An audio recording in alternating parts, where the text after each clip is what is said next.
Many people get confused regarding risk and issue.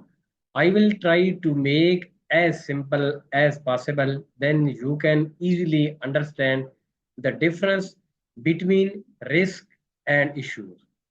Risk will always talk about future. Risk is always talk about future. It has not happened yet.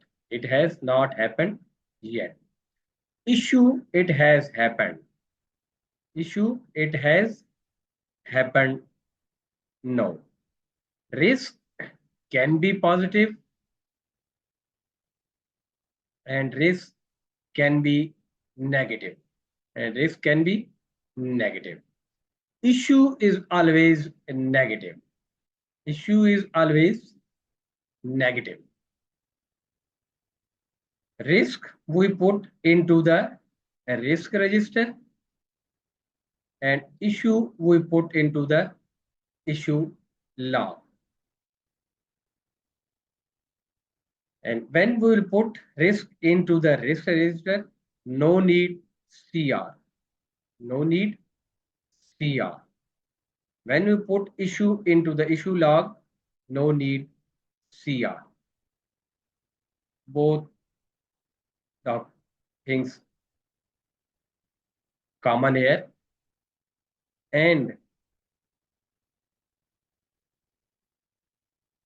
no need CR. When we put issue into the issue log, no need CR.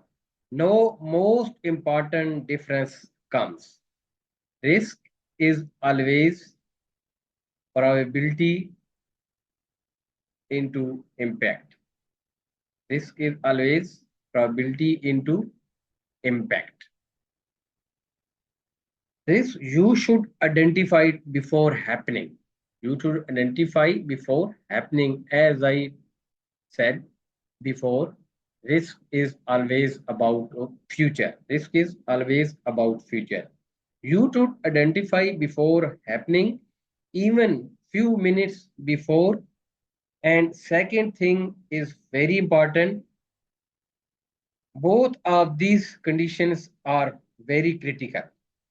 If you identify a risk and you don't have a plan, you will not update the risk register. You will not update the risk register. You identify the risk and trigger of the risk occur. And trigger of the risk occur. Risk response should be done by a risk owner, and then you will update the risk register. Then you will update the risk register. Then you will check residual risk, remaining risk, and secondary risk. I am not talking about issue log. I am talking about a risk. We need to evaluate the residual risk and secondary risk. At any time throughout the project, a new risk is identified. A new risk is identified. You will update the risk register. If response needed to change the plan, if you are going to update the risk register, then no need change request. If you needed to change, if response needed to change the plan, then you need a change request. Then you need a raise a change request. And if we did not identify and it happened, we did not identify and it happened, we update the issue log. We update the issue log and we will do a root cause analysis why we should not identify before. Why we should not identify before. You did identify, but you don't have a plan for it. If you identify and you don't have a plan for it or plan failed, it will go to the issue log. It will go to the issue log. As a summary, you should identify the issue before happening, and if it should happen, then if problem has occurred, a question says do if problem has occurred and what you will do first. Then you will update the issue log first. Then you will update the issue log first. Then you will do the RCA, root cause analysis, why it was not identified before. If needed, raise change request. Once it get approved, once it get approved, you will update the issue log and then communicate to the everybody according to the communication management plan. According to the communication management plan, and then update the issue log, and then update the issue log. And when it completed, after that, you will update the issue log.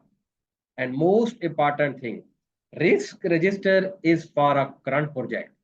If any issue may happen again during current project, then you need to update the risk register, because risk register is for the current project and lesson learn register is for the future project. Lesson learn register is for the future project. If issue happened and you resolve the issue, you will put you will update the lesson learn register, and later it will go to the lesson learn repository and then OPAs. Then OPAs. Risk register is for current project and lesson register is for future project. Lesson register is for future project.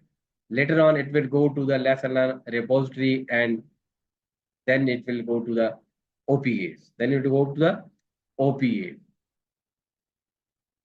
I hope this makes sense and now you have clear regarding the difference between risk register and issue log, and what is risk and what is issue and how to resolve these things. If you are watching on YouTube, then need to subscribe my channel. These things motivate me.